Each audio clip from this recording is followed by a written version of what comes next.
மாமா ஒட்டி பொண்ணு பாரு அப்படின்ட்டு இருக்காங்க எங்க அத்தை. பொண்ணு வந்து இவர் கேட்டாரு. எங்க அப்பா போனா போது 4 பொண்ணுல ஒரு பொண்ணு கொடுத்துடலாம் ரெண்டு கொடுத்துட்டாங்க சார். 2 கல்யாணம் பண்ணியிருக்கிறாரு. யாரு? எங்க வீட்டுக்காரர். என்ன பசங்க உங்களுக்கு? பையன் ஒண்ணு பொண்ணு.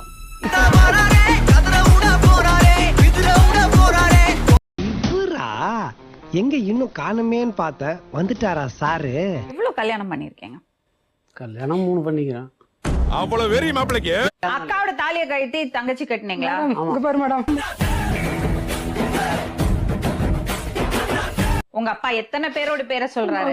இப்ப கேரளால ஒருத்தர் சொல்றாங்க. கேரளால வச்சிருக்காங்க. அதெல்லாம் இன்னொரு கேஸ் சொல்றாங்க. எனக்கு ஒருத்தருக்கு இத்தனை கனெக்ஷன்ஸா? பார்த்தா உன்னை பெத்தாலா இல்ல யானை கக்குச்சாடா? நான் கேட்க மாட்டேனாங்க. அறிவு வேணாங்க. ஒரு பையன் இருக்கான், உனக்கு ஒரு அம்மா தேவை அப்படின்னு சொல்லி தான் அவர் தான் கல்யாணம் பண்ணது பார்த்தாரு. ஆமா, நல்ல பெரியப்பா. அங்க ஒரு கல்யாணம் பண்ணதுன்னு பத்தல, என்ன பெரியப்பா அவரு 4 கல்யாணம் 3 கல்யாணம் பண்ணிருக்காரு. நல்ல தங்க அடங்கம்மால. நன்றி, வணக்கம். மறக்காம சர்ப்ரைஸ் பண்ணுங்க. தேங்க்யூ.